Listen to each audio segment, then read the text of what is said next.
The views and opinions of this video are of my own and from my own observations and experiences, not backed by any professional body or background. First of all, I'd like to repeat what it is that I said in a video I posted sometime last year and give you a brief background of my fitness journey in case you missed it. I started working out last year, end of January, because, December came, December went, and the repercussions were that we were broke and we went into Jan with a little bit debt. So I could only afford to pay for gym towards the end of the month. So I started gym at the end of January of 2022. I started gym because working out at home just wasn't cutting it for me. I needed the push and the motivation that comes with getting up and going to the gym and the environment in general. So that's why I decided to start the gym. I knew nothing about gym. I knew nothing about working out. I have never been a fit person. I've never done or been good at any sports growing up. So the reason why, the main motivation behind me starting gym and starting working out was that fact that I have never played any sports or felt like I was good at any sports. I was not agile. I was not, like I said, I just wasn't fit. So here are the things that I've learned in the space of a year during my fitness journey. Let's get into it. First things first, I want to say that last year, I started training, like I said, in January last year. Winter last year, between May, June, July, I stopped going to the gym because it was just incredibly difficult for me to wake up in the morning and prioritize that. I think it would have been a little bit different. Maybe I wouldn't have quit I wouldn't have paused altogether if I just switched to evening workouts. But last year I was very, very committed to the 5 a.m. club, of which I'm not anymore. I now work out in the evenings. Tip number 1, or lesson number 1. When you're developing a new habit, you want to eliminate all excuses. Ladies and gentlemen, listening to this video, if you want to start working out and if you want to start gym and you want to do it consistently, be sure that this is what you want. Because if you are not sure, there will be excuses and you will not follow through with this promise that you've made with yourself.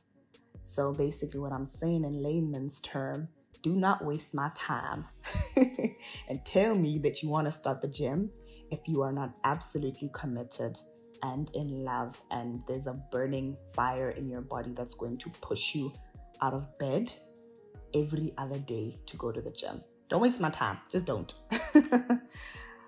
The second tip is that if you're not a morning person, don't pick morning sessions.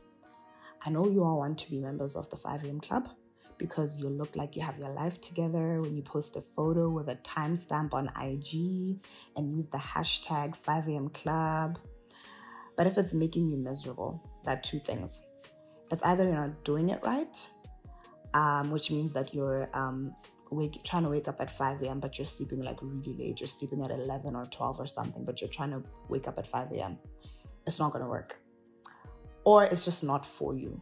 Like I said, if you're not a morning person, you're not a morning person. Of course, your habits you're able to develop new habits, but sometimes let's just accept that some things are not for us. In terms of what I was saying about sleeping early, if you read the 5 a.m. club, Robin Sharma, he talks about how he naps during the day and essentially he recommends the 5 a.m. club to people that generally have a flexible schedule, in that the 5 a.m. club, he's very honest in the fact that the 5 a.m. club does make you tired during the day. And it is helpful if you have a flexible schedule that allows you to nap during the day. So the reason why in the beginning of this video, I spoke about how I used to be a member of the 5 a.m. club, now I've switched to evening sessions, is because the 5 a.m. club was just making me so tired during the day. And I'd have to nap during my lunchtime, and I just felt like it just wasn't working for me. But I might try it again. Okay, so basically, if you don't have the luxury to nap during the day or rest during the day, the 5 a.m. club will just exhaust you. And that's just counterproductive in my opinion. The next step, ladies and gentlemen, starting a fitness journey.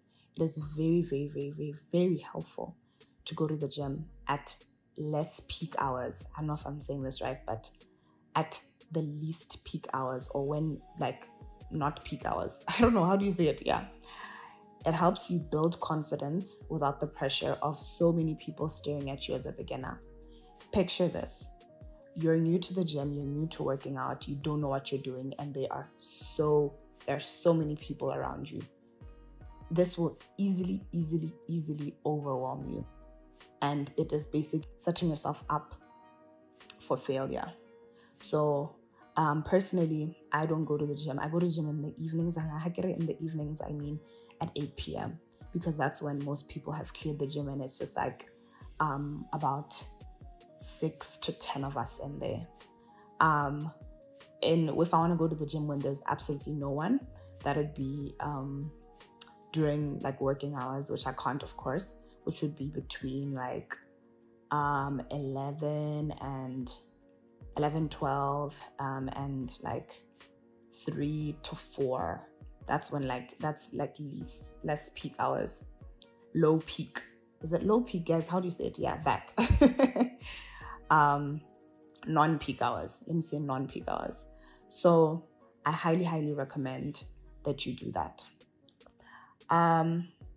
The next tip, ladies and gentlemen, is that you should know your body and listen to it. There's a difference between knowing your body and making excuses. There's a big difference. You can push your body beyond its limits. You can push your body beyond its limits and gain endurance, but your body will tell you if you are doing things in the wrong position and you're hurting it and you're setting yourself up for injury. So it's important to listen to that.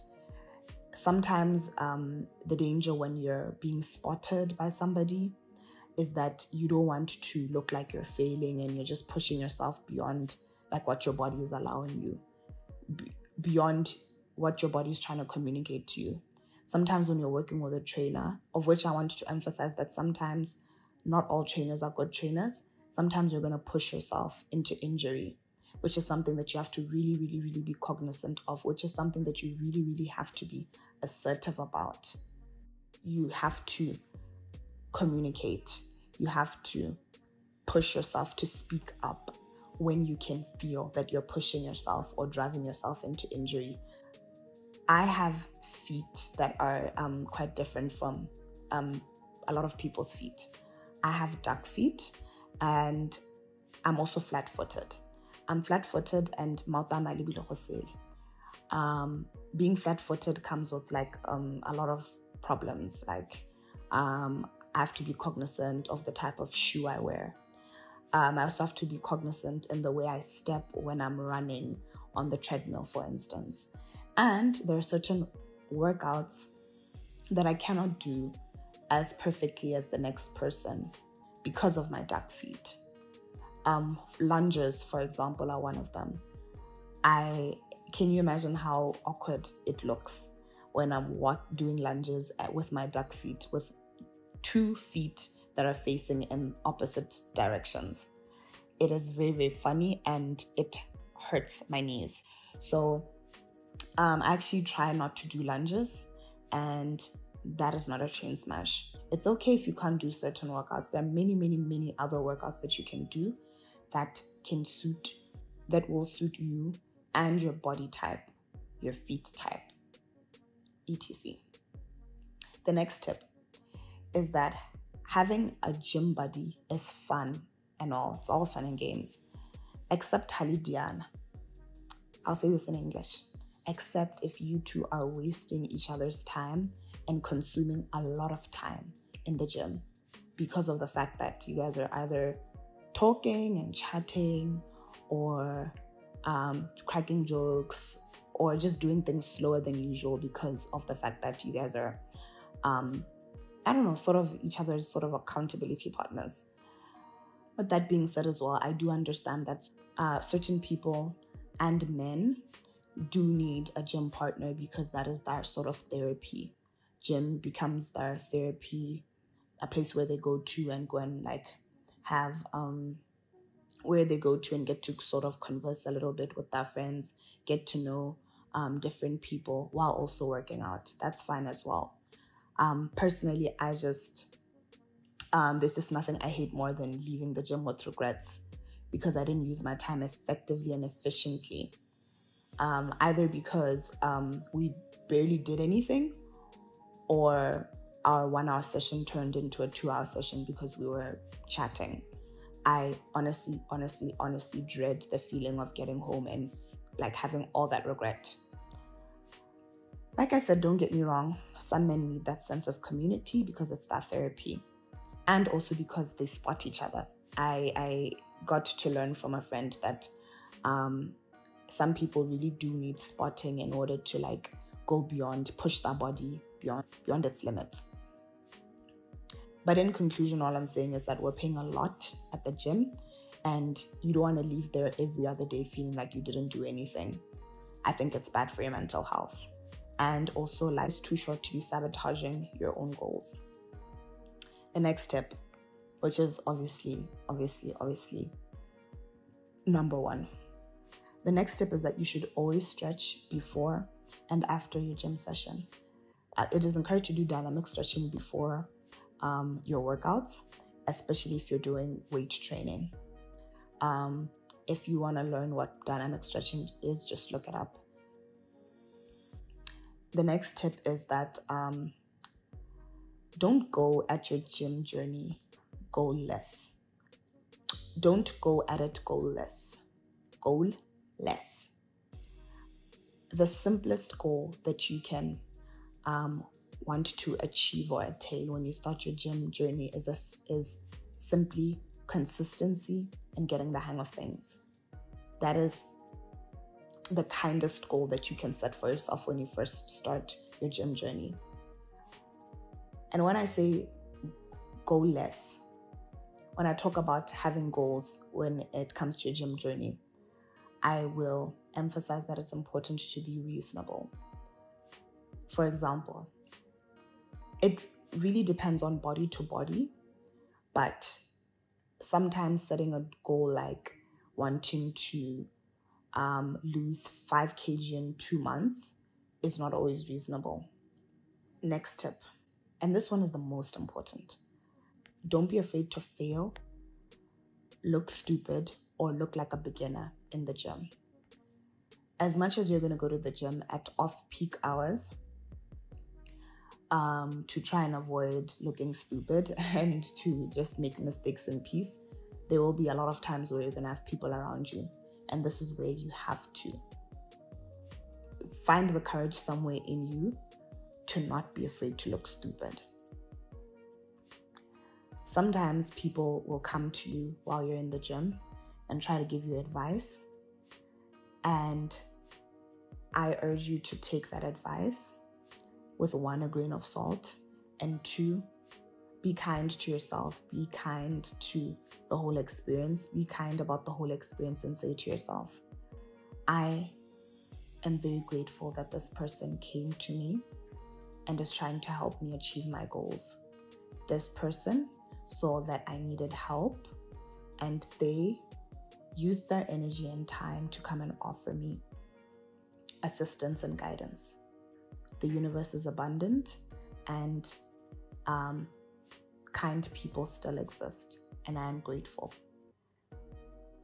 When you switch your dialogue to something like that versus, oh my God, this is terrible, people are even coming to me and offering opinions and whatever, and giving me advice, I feel so stupid, when you switch your dialogue from that to what I just said, you feel more open, you feel more encouraged.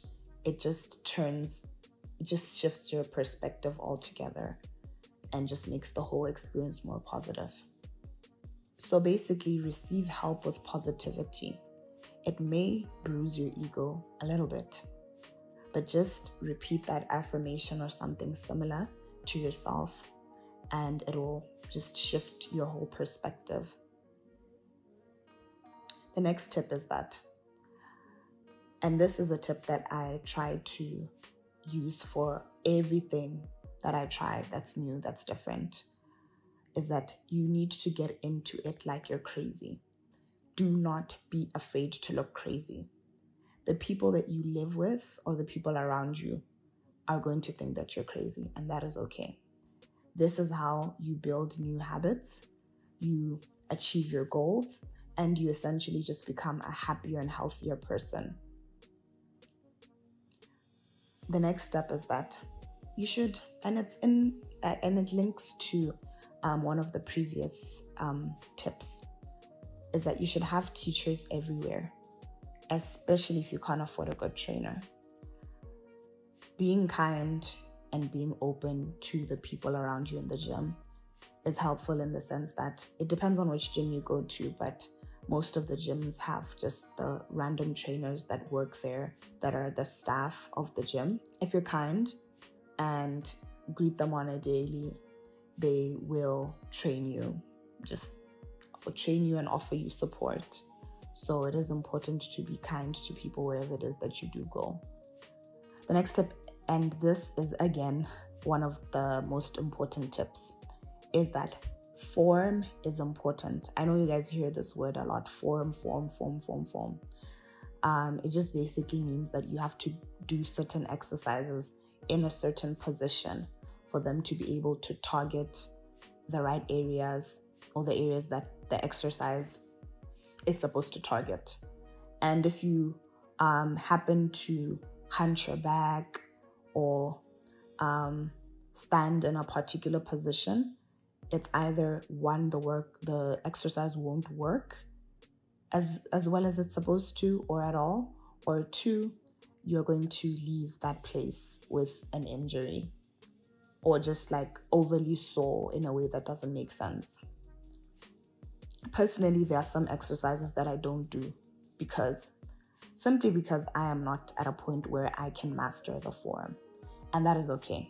There is a difference, yet again, between failure and acceptance and kindness. There's a difference. Sometimes my body, like my feet, like I said, just don't allow me to do certain things. So I stick to the ones that I can do, and I explore other ones as well. The next tip is that motivational music helps.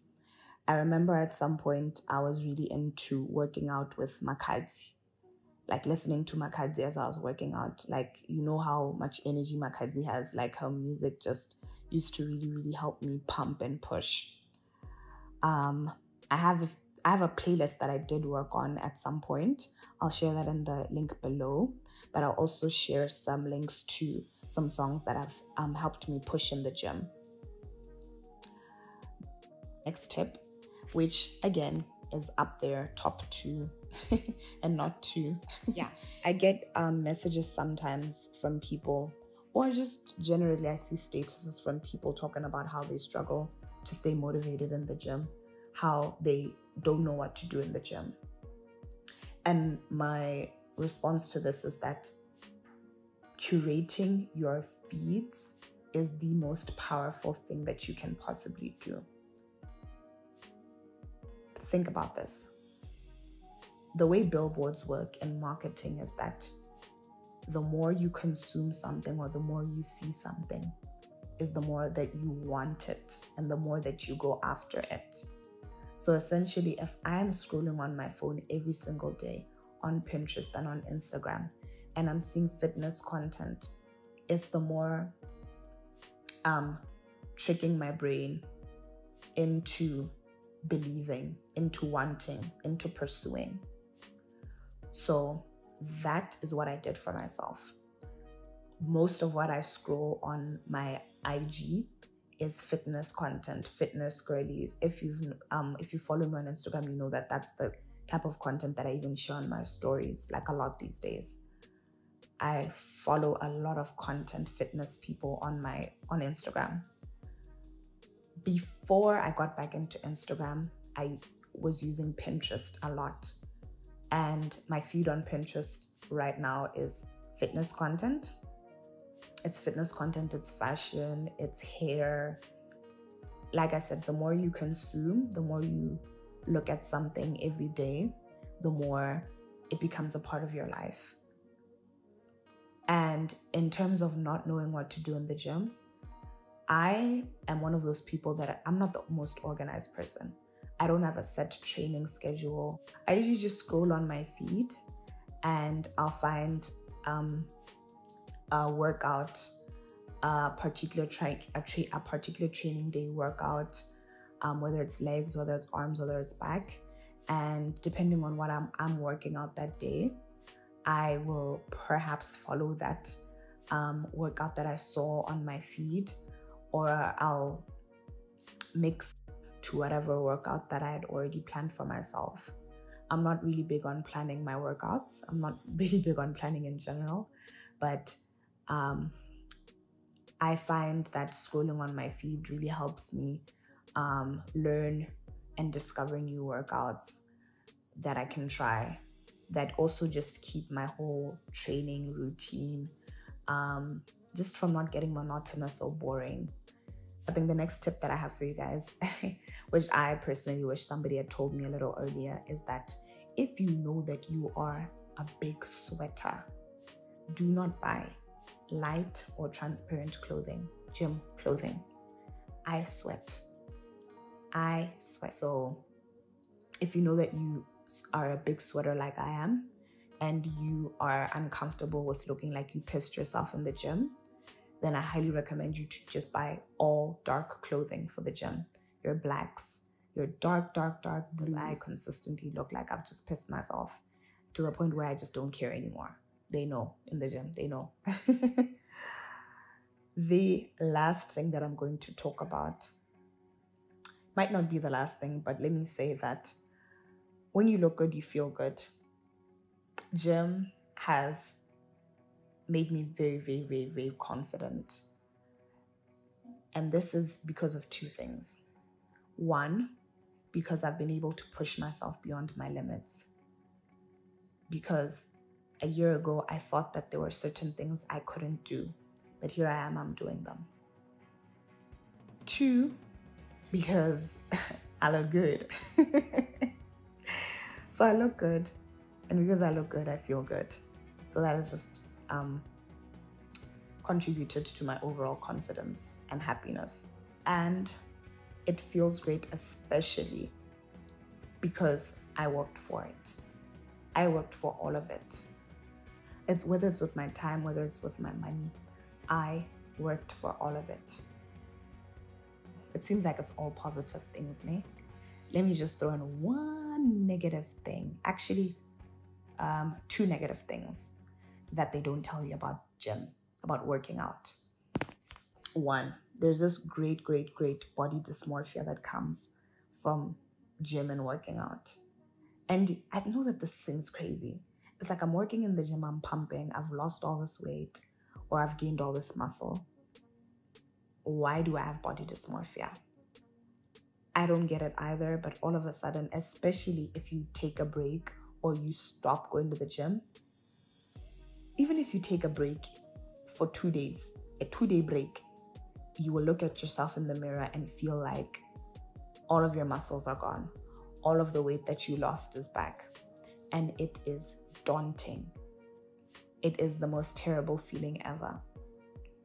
Because you know you've put in the work. You know your muscles are there, or that's supposed to be there. But all of a sudden you're looking at yourself in the mirror and you don't see any of it. It is the craziest thing ever. So how do we make up for it? We become obsessed and addicted with going to the gym every other day so that we don't lose the progress, we don't lose the gains or the losses. It's crazy, it's the craziest thing. The second thing is that gym is an investment. Gym and working out and the whole lifestyle is an investment and a half.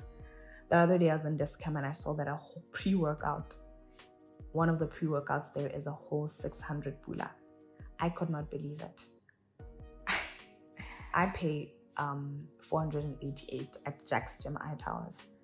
And imagine if I'm paying 488 for Jack's Gym. I'm buying a pre-workout for $600.